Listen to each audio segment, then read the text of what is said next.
10月初9是天公生，这屏东玉皇宫今年拄好是建庙50周年。对23开始呢，举办3天的新秀市集。除了有各种的打天好势以外呢，庙方也特别请15尊的新秀来展示。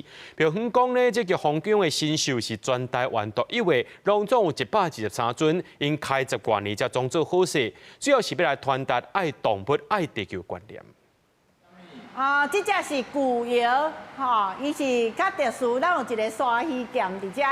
伫主委的带领下，屏东玉皇宫拢总123尊的新秀，全部拢收藏伫4楼遮。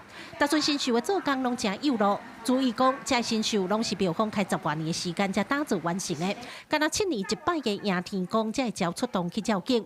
因为今年是建庙50周年，趁着初9天公生，庙方特别请出15尊新秀来展示。因为新秀的种类实在是伤特别啦，袂少过路的民众拢专工走来翕相。你有看到苍蝇吗？苍蝇。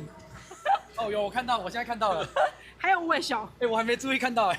苍蝇很特别，第一次看到会有神兽，就是有苍蝇的神兽这样子。现场展示的新秀种类实在真深色，脑葱啊、龙虾、多连麒麟鹿、无尾熊，甚至河神嘛是新秀。庙方讲，这123尊新秀，有天顶飞的、涂骹走的、水底游的，有接看到的动物，嘛有已经断种的古早生物。每尊新秀的头前拢有小盖牌啊，会专工来做这款全国唯一的百秀新像。除了是新民的指示以外，上个主要就是要传达爱护生命的观念。当初我要去做这个神兽，阮的理念。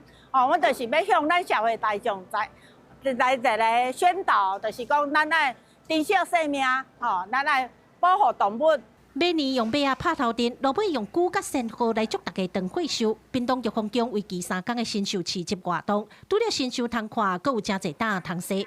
庙方讲未来若是所在有够宽，因按算要打造一栋文物馆，甲这个新秀甲100多尊的天王神童拢来公开展示，何况较侪民众做过来认捌这个屏东玉皇宫特有的文化。记者郭家族、邱兆勇屏东采访报道。